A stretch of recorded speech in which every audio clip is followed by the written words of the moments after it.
And Coach Eaton came up here and he started playing some music and dancing around while he was praying. And after that, I was like, man, one day I'm going to be up there and I'm going to get these kids ready like he did. So when I first got the text from Coach Woodward that I was going to be up here this week, the first thing I did was I started, went to Google, typed in principles of leadership, elements of leadership, characteristics of leaders. And I'm reading all these things and I'm like, these kids don't want to hear this. I'm sure every single person that's come up here on the stand has went and did the same exact thing I just did. So I was like, I've been pretty blessed in my life to be a lot of great places and be around a lot of great people, great leaders. So what I did is I went and I found 5 key characteristics of some of the best leaders I've ever been around. So number 5, I said, they act based on discipline, not on emotions. When I say discipline, I mean keeping promises to yourself no matter the circumstances. Now, I'm not saying that you shouldn't have emotions or you got to be emotionless to get things done. What I'm saying is there's a time to feel those emotions and there's a time to use those emotions to fuel you to get those promises that you made to yourself to get those things done. And a good example is Coach Woodward. I added up some math here. In a school day, an average school day, Coach Woodward's at school 7 hours, around kids all day, goes to practice 3.5 hours all day. So about 10.5, 11 hours, he's around kids all day. Then he finally gets to go home, be around his kids. Now you think by Wednesday or Thursday, he's going to be a little bit tired. Now how many times you hear, man, I was going to, but I'm just tired. I was going to, but I'm just stressed. I was going to, but it's been a long week. And every single week, Coach Woodward, after 11 half-hour days with kids and going home, spending more time with kids, you'd think by Wednesday or Thursday he'd be ready to call it a long week. But every Friday he comes to this breakfast, get you guys all ready. On Friday nights, you've never seen him more ready. And another good example is Gail Schmidt. She's been your all's cheerleading coach for like 30 years now, right? You'd think after 30 years she'd be a little bit tired of dealing with high school drama. But she made a promise to herself that she was going to do whatever it took to make sure you all are successful. So even when she's tired, even when she doesn't feel like doing it, she still does it. Now I want to share a little story of when this discipline kind of kicked in for me. Just a little background. My sophomore year, I was just a JV player. I had high hopes of being a varsity player when I was a sophomore, but I just stood on the sidelines and I held up the cards for the varsity.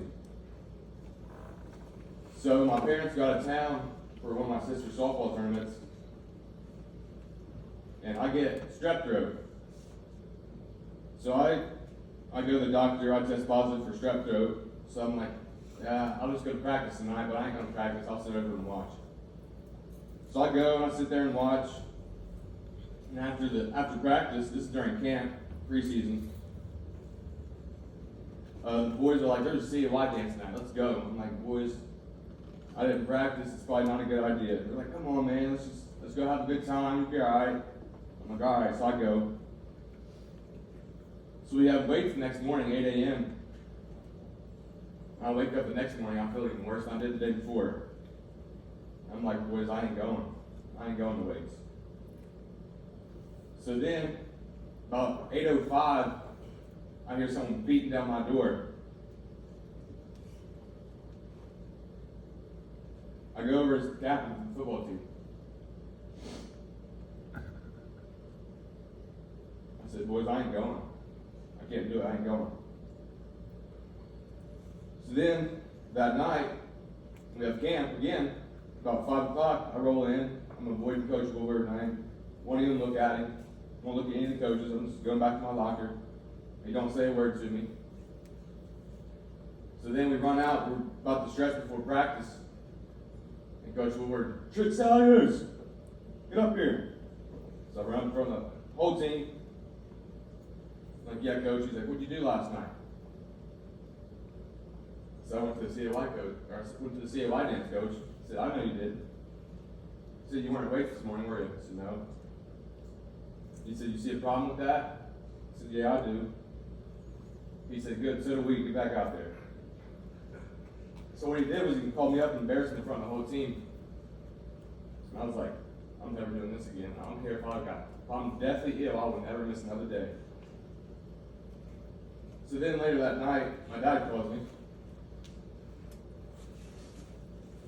He said, how was practice today? I'm like, I think he has no idea. I'm like, oh, it was good. It was good. He said, yeah, well, I heard about that stunning pool this morning.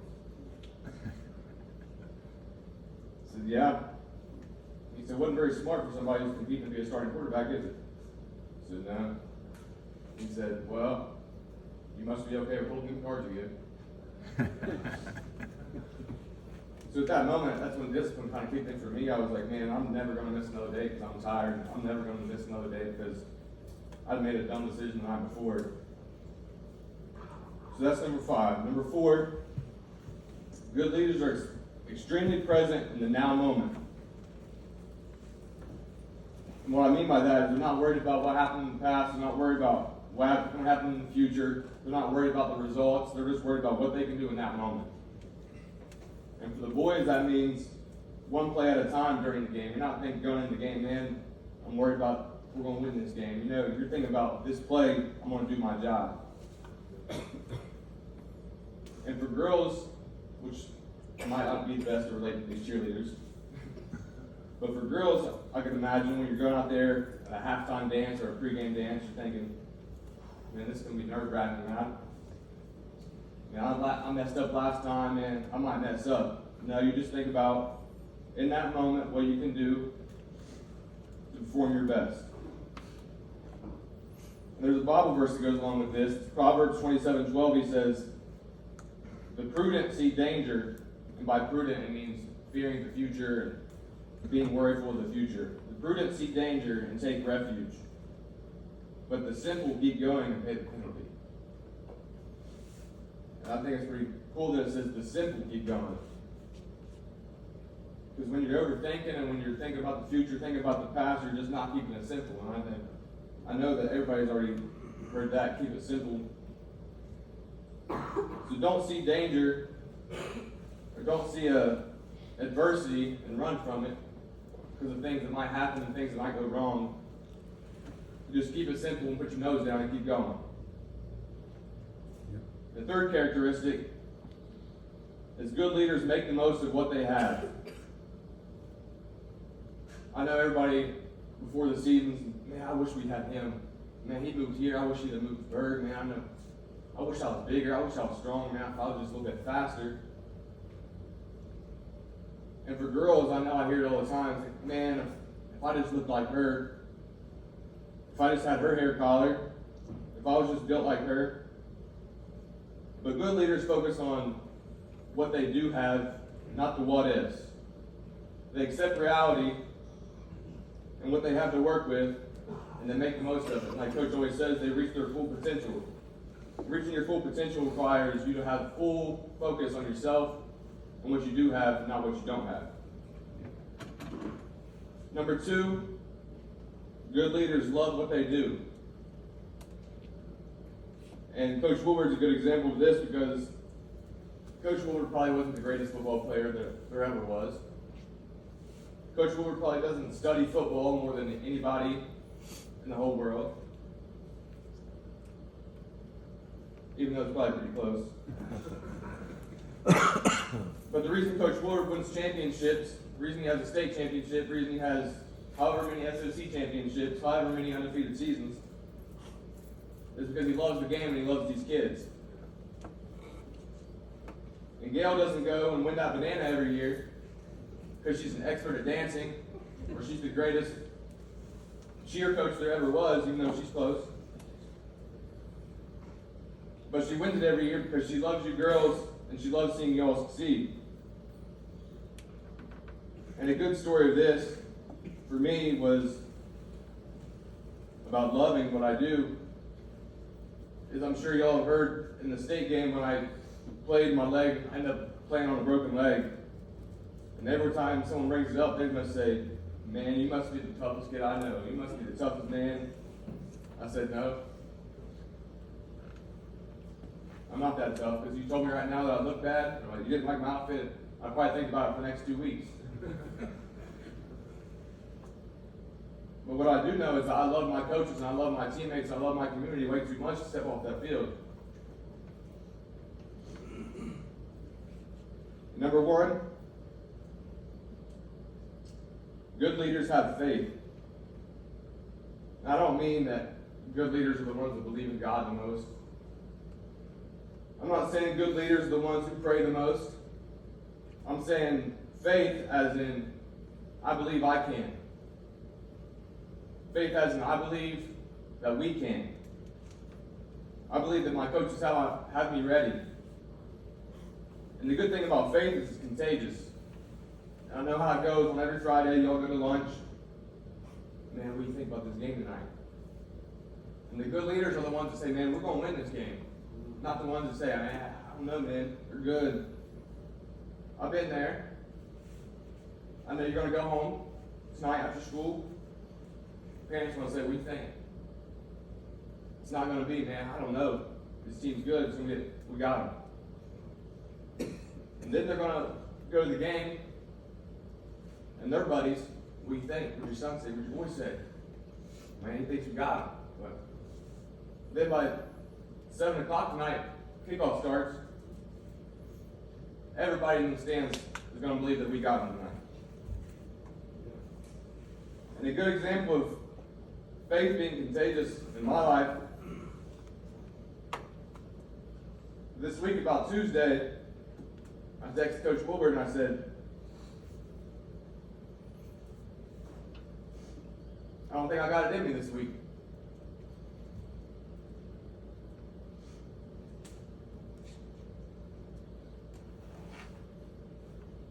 So I'm going to say, keep me in mind for future speeches, but this week I just can't do it.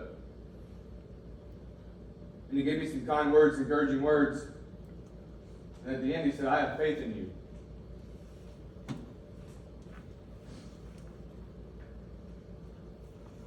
I sat there and thought for a minute. I'm like, man, should I respond and say, man, I appreciate your faith, Coach, but I just can't do it. But I sat there for about 20 minutes staring at that text.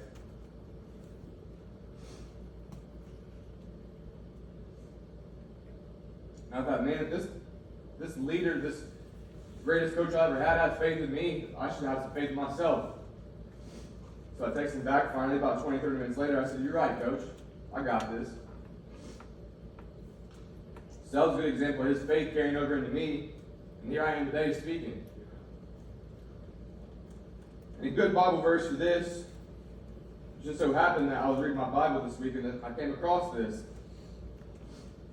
It's Matthew 17:20. It says, because you have so little faith, and you would think because you have so little faith it's a bad thing.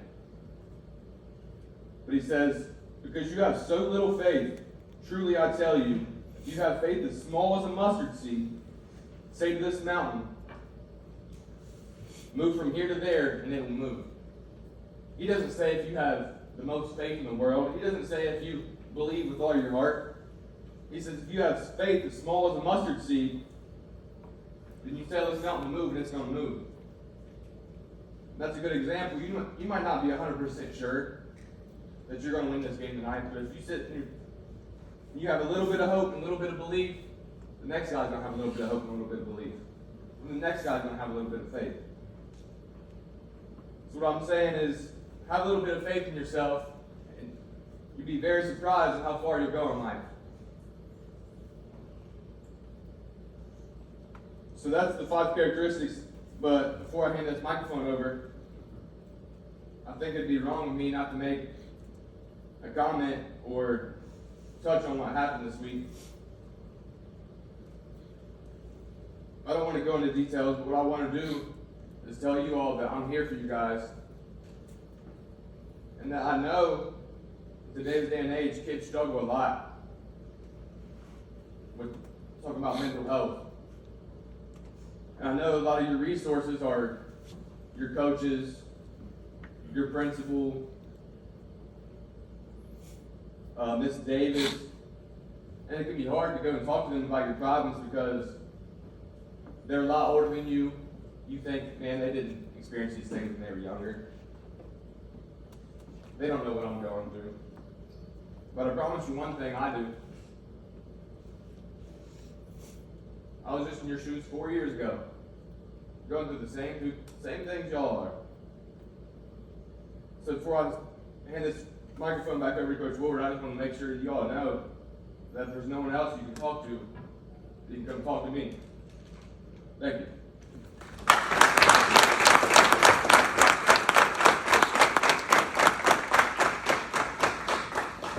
Bow our heads.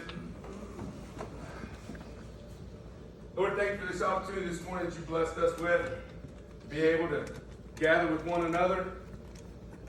This food that was provided for us this morning, the words that were just shared with us. Each one of these opportunities, let's each and every one of us know that there are those out there for us. There are those that are behind us. There are those that have faith in us. There's that encouragement for us to have faith in ourselves. May we be blessed tonight to put all these things together and play in the glory of your name. In your name we pray. Amen.